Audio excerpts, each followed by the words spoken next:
Tuloy-tuloy na ang pamamahagi ng ayuda ng DSWD at DTI sa mga apektadong rice retailer ng price cap sa bigas. Kasunod ng exemption sa election spending ban.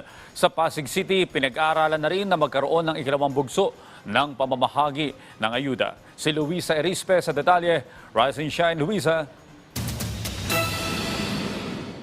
Puspusa na ang pamamahagi ng DSWD at ng DTI ng ayuda sa mga rice retailers. Inaprubahan na rin kasi ng Commission on Elections na hindi nakabilang sa spending ban sa barangay at SK elections ang nasabing ayuda. Ibig sabihin, hindi napasok sa ban na nakalagay sa Omnibus Election Code Section 261 ang paglabas ng pondo ng DSWD para sa ayuda. Legal na at mas mabilis na ang proseso at hindi na rin questionable na baka gamitin lang ang pondo sa barangay at SK elections.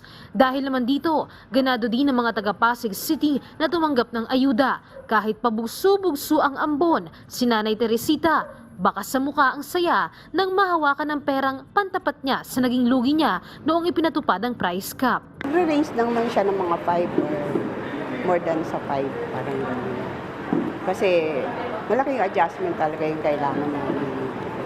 Ang mahal-mahal yung bibili namin. Tapos, paano naman namin siya i-adjust? Talagang tumutulong yung government ka aming maliliit na negosyante. Maraming salamat talaga. Happy birthday, President Marcos. Talagang malaking tulong ito para sa amin. Si Nanay Lucila naman, na presidente mismo ng Pasig Market Station Retailers, iba rin ang ngiti at laking pasasalamat sa gobyerno. Maraming salamat po sa ayudang bigay ng ating Pangulo. Ito po ay napakalaking tulong sa mga magbibigas namin, lalo na dito sa Mutya ng Pasig Market. Kaya naintindihan niya po namin, kaya nagpapasalamat kami. Thank you very much, Mr. President.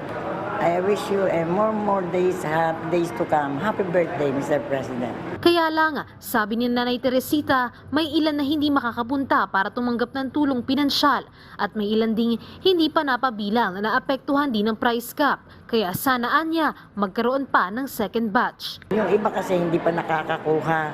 Ngayon, ang sabi naman po sa amin, mayroong second batch. Sana po lahat ng talagang may lisensya ng LGUs makakuha dahil kung talaga nagtitinda naman sila ng bigas. 220 na rice retailers ang target na mabigyan ng ayuda sa Pasig City.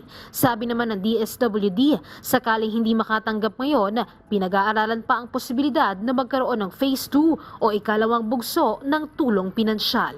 Luisa Erispe para sa Morning Show ng Bayan, Rise and Shine Pilipinas.